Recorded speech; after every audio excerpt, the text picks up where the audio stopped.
Sarah Chen had always been the quiet one in her family. While her older brother excelled at basketball and her younger sister dominated the debate team, Sarah seemed to fade into the background of their busy household in suburban Seattle. Her parents, both successful attorneys, had long since stopped pushing her toward any particular talent or achievement. At 17, she had become comfortable with being unremarkable, the middle child who simply existed between the accomplishments of her siblings. Her days followed a predictable pattern of attending school, completing homework in the corner of the local library, and returning home to dinner conversations that rarely included her contributions. She didn't mind, or at least she told herself she didn't mind. Being invisible meant fewer expectations, and fewer expectations meant fewer opportunities for disappointment. The Riverside Community Center had been part of Sarah's neighborhood for as long as she could remember. The aging brick building sat at the corner of Maple and Fifth, its faded sign creaking in the wind during Seattle's frequent rainy days. Sarah passed it every day on her walk home from school, barely registering its presence among the coffee shops and small businesses that lined the street. The center offered various programs for local residents, everything from yoga classes to job training workshops, but Sarah had never ventured inside. She had no reason to, content with her routine of solitude and anonymity. Everything changed on a Thursday afternoon in late October. Sarah's usual route home had been blocked by construction crews repaving the sidewalk, their orange cones and machinery forcing pedestrians to cross the street.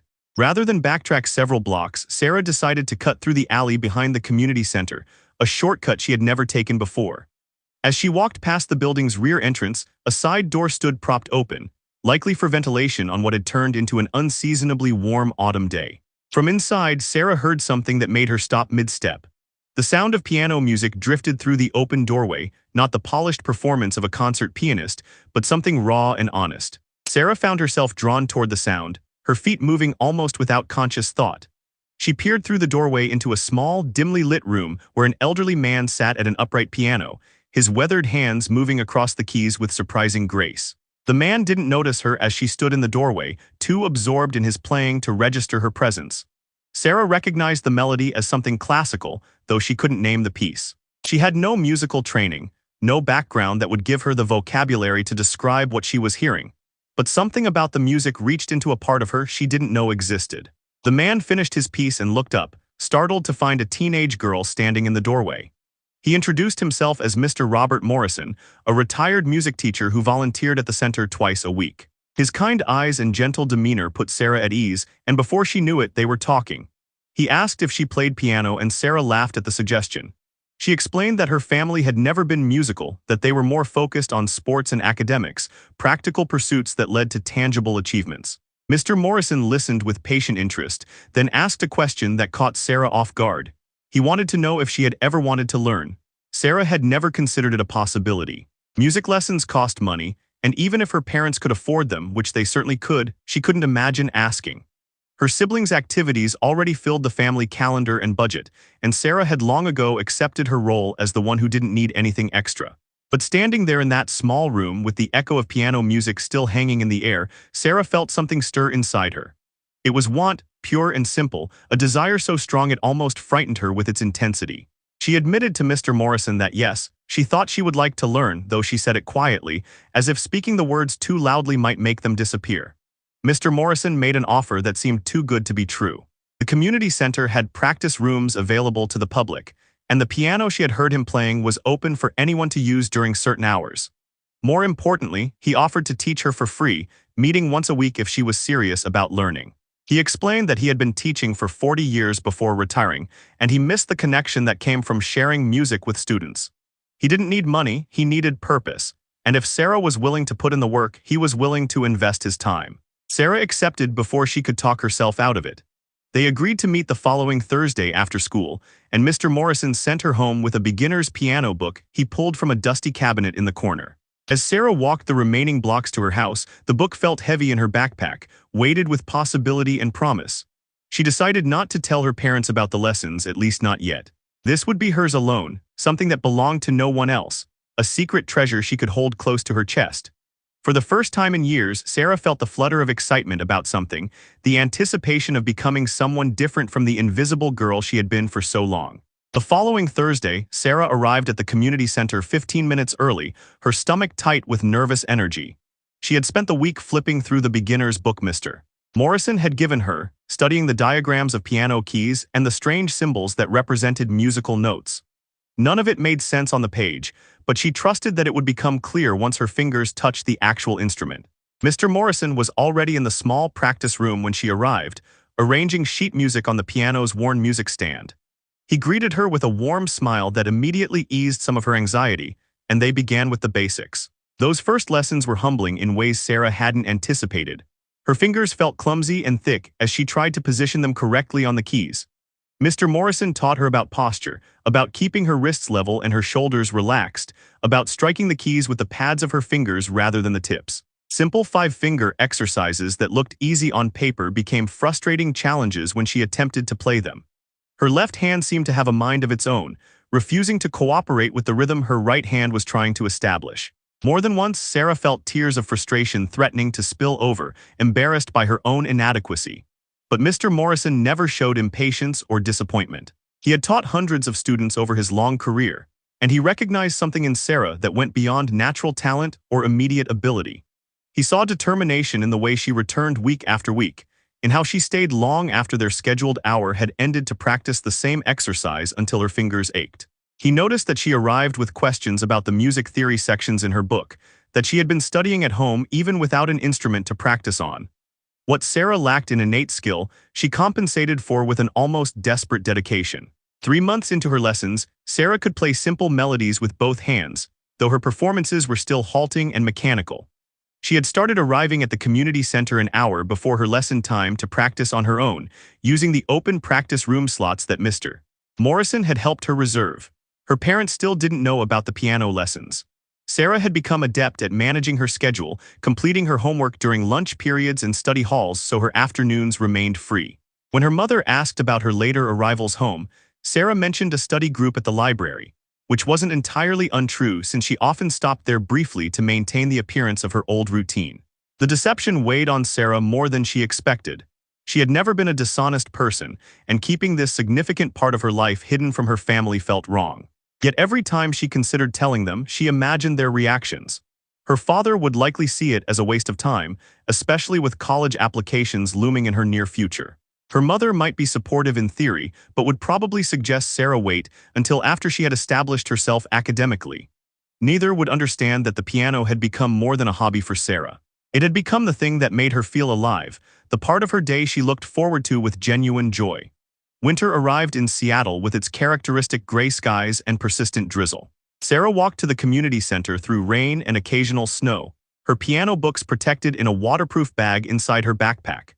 Mr. Morrison had introduced her to more complex pieces, moving beyond simple exercises into actual music written by composers whose names she was learning to recognize.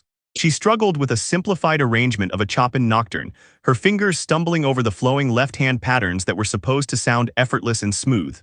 Mr. Morrison assured her that she was progressing faster than most students he had taught, but Sarah couldn't shake the feeling that she was still impossibly far from where she wanted to be. In January, the community center announced its annual winter fundraiser, a talent showcase where local residents could perform for friends and family. The event raised money for the center's programs and gave people a chance to share their skills with the community.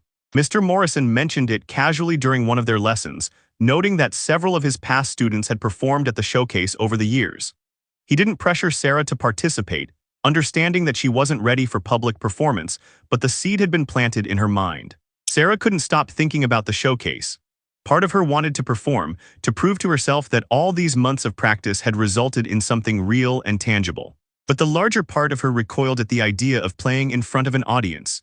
She had spent her entire life avoiding the spotlight, comfortable in her role as the unremarkable middle child. Performing would mean revealing this secret part of herself, this passion she had kept hidden even from the people who knew her best. It would mean risking failure in front of others, exposing herself to judgment and potential ridicule. The deadline to sign up for the showcase was February 1st, just 2 weeks away. Sarah practiced with renewed intensity, working on a piece by Beethoven that Mr. Morrison had helped her select, a simplified version of the famous Moonlight Sonata. The opening movement's melancholy beauty had captivated Sarah from the first time she heard Mr. Morrison play it, and she had begged him to teach it to her even though it was technically above her current level. He had agreed on the condition that she commit to practicing it slowly and carefully, building up speed only after she had mastered the notes and fingering. As the sign-up deadline approached, Sarah found herself at a crossroads. She could continue hiding her piano playing, keeping it as her private sanctuary away from her family and their expectations. Or she could take the risk of performing, of stepping into the light and claiming this part of herself publicly. The decision terrified her, but the thought of not performing felt like a betrayal of how far she had come. Late one night, unable to sleep, Sarah filled out the online registration form for the showcase. Her finger hovered over the submit button for a long moment before she finally pressed it, her heart racing with a mixture of fear and exhilaration. The confirmation email arrived in Sarah's inbox within minutes of her registration, making the commitment feel suddenly and overwhelmingly real. The showcase was scheduled for February 20th, giving her just under 6 weeks to prepare. That night, lying in bed with her phone's screen casting a pale glow across her face, Sarah made another decision that felt equally momentous. She would tell her family about the piano, but she would wait until after the performance. If she failed, if she embarrassed herself in front of an audience, at least her family wouldn't be there to witness it. If she succeeded, she would have proof that this secret passion of hers was worth their attention. The following weeks blurred together in a haze of practice and preparation. Sarah's fingers grew stronger and more confident as she worked through the Moonlight Sonata measures by measure. Mr. Morrison helped her understand the emotional landscape of the piece, explaining how Beethoven had written it during a time of personal turmoil, how the music captured both melancholy and hope in its flowing arpeggios. Sarah found herself connecting to the music on a deeper level than she had with any previous piece, pouring her own feelings of uncertainty and longing into every phrase. At school, Sarah's friends noticed changes in her behavior, though they couldn't identify the cause. She seemed more focused, more present somehow, as if she had found a center that grounded her in ways she hadn't been before. When they asked if something was different, Sarah smiled and deflected, unwilling to share her secret even with her closest companions. The piano had become sacred to her, and she guarded it jealously against the intrusion of outside opinions and judgments. 3 weeks before the showcase, disaster struck in the form of a mandatory family dinner that Sarah couldn't avoid. Her grandmother was visiting from California, and her mother had insisted that all 3 children be present for a celebratory meal at their favorite downtown restaurant.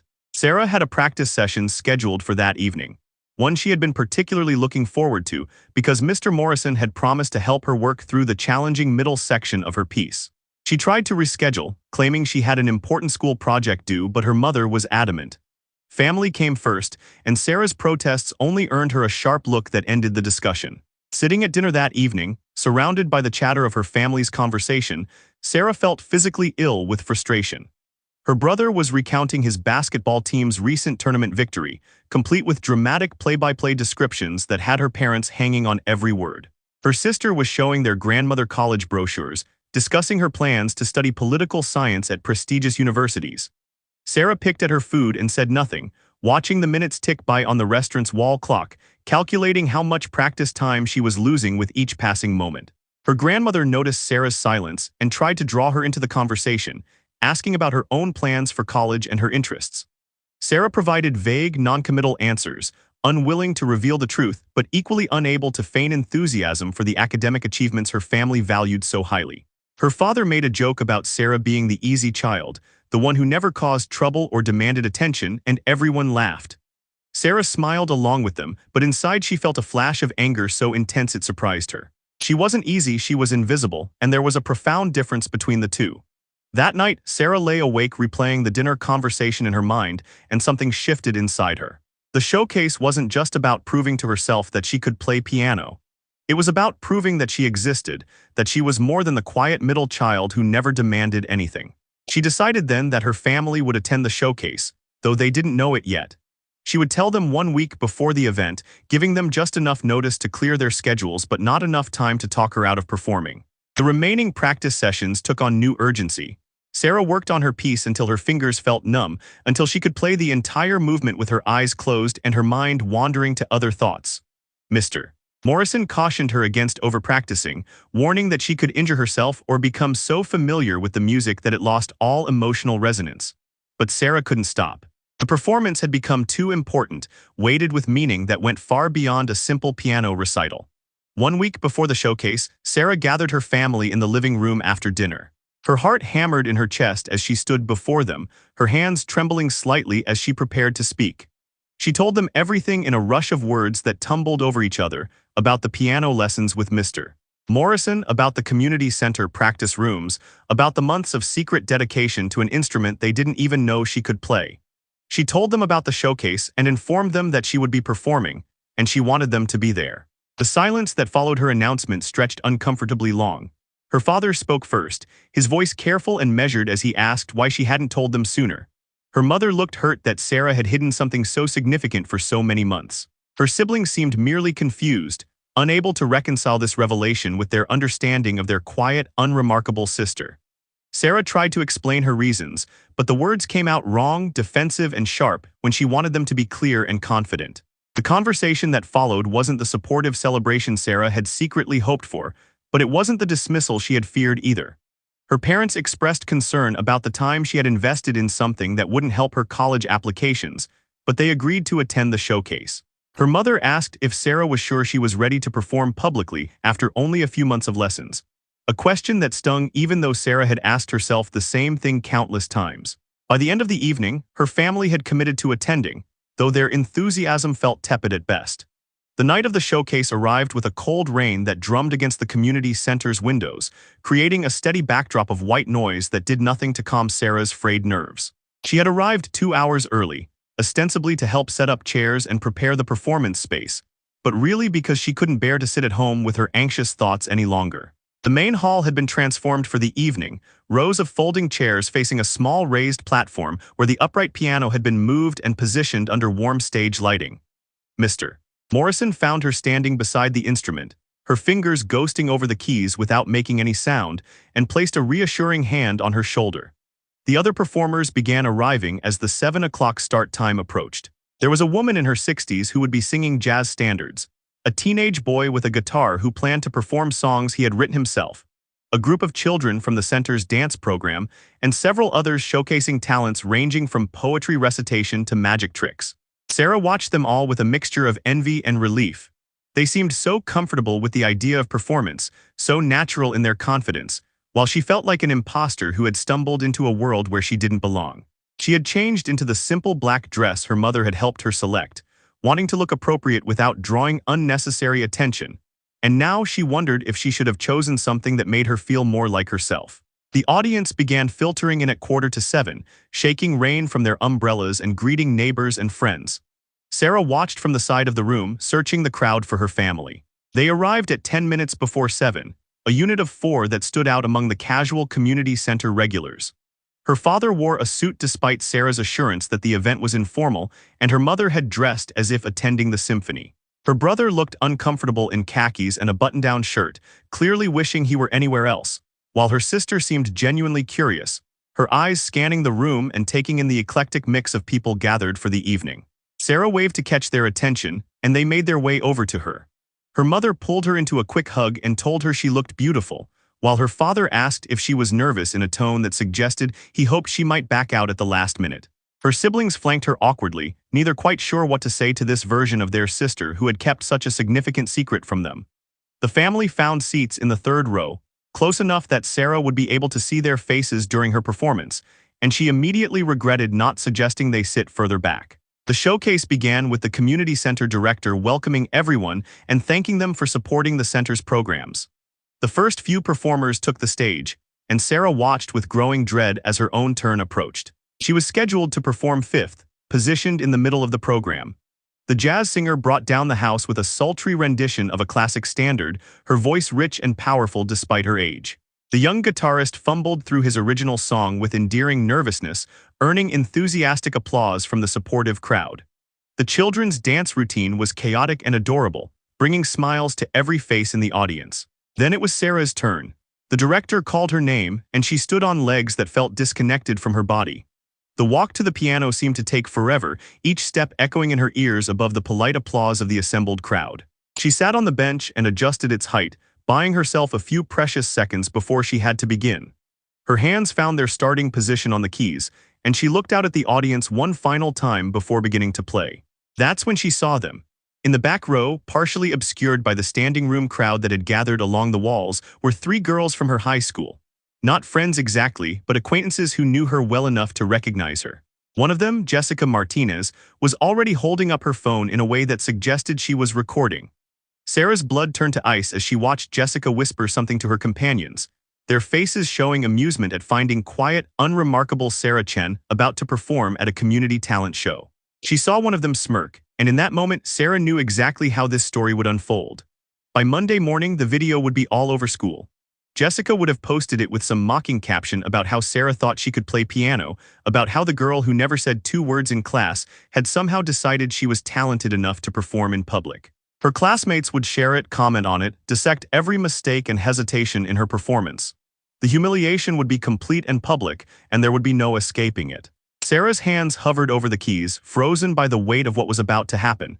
The audience began to shift uncomfortably in their seats, wondering why she wasn't starting. Mr. Morrison, standing off to the side, caught her eye and gave her an encouraging nod. Her mother leaned forward in her seat, concern evident on her face. Her father checked his watch. The silence stretched on for what felt like an eternity but was probably only 10 or 15 seconds. Sarah could walk away right now, she realized. She could stand up, apologize, and retreat to the safety of her invisible life. No one would judge her too harshly for stage fright. And while the video of her freezing might circulate briefly, it would be forgotten much faster than a video of her playing poorly. But then something happened that Sarah hadn't anticipated. In that moment of paralysis and fear, with all eyes on her and judgment hanging heavy in the air, she felt a flash of pure, clarifying anger. She had worked too hard, sacrificed too much of her carefully maintained invisibility to let the prospect of mockery stop her now. These months of secret practice, the calluses on her fingertips, the hours spent struggling through difficult passages until they finally made sense, all of it meant something. It meant something to her, and that had to be enough. Jessica Martinez and her phone and the entire student body of her high school didn't get to take this away from her. Sarah took a breath, placed her fingers firmly on the keys, and began to play. The opening notes of the Moonlight Sonata filled the room, those distinctive triplet arpeggios that Beethoven had crafted more than 2 centuries ago.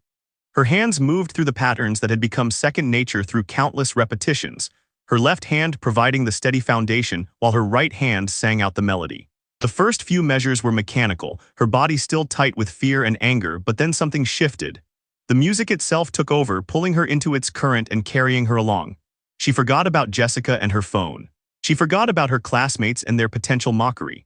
She even forgot about her family sitting in the 3rd row, watching this stranger who looked like their daughter but was revealing herself to be someone entirely different. Sarah disappeared into the music, into the melancholy beauty of Beethoven's composition, into the thing that had been hers alone for all these months.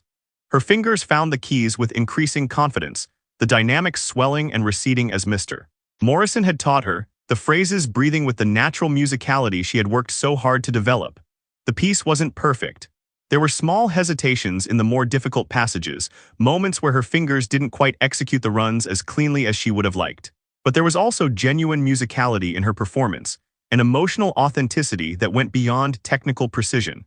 She played the final measures with the same steady triplet pattern that had opened the piece, letting the sound fade naturally until the last note dissolved into silence. For a moment there was nothing. The room held its collective breath, the audience processing what they had just witnessed. Then the applause began, not the polite acknowledgement that had greeted the previous performers, but something more substantial and genuine.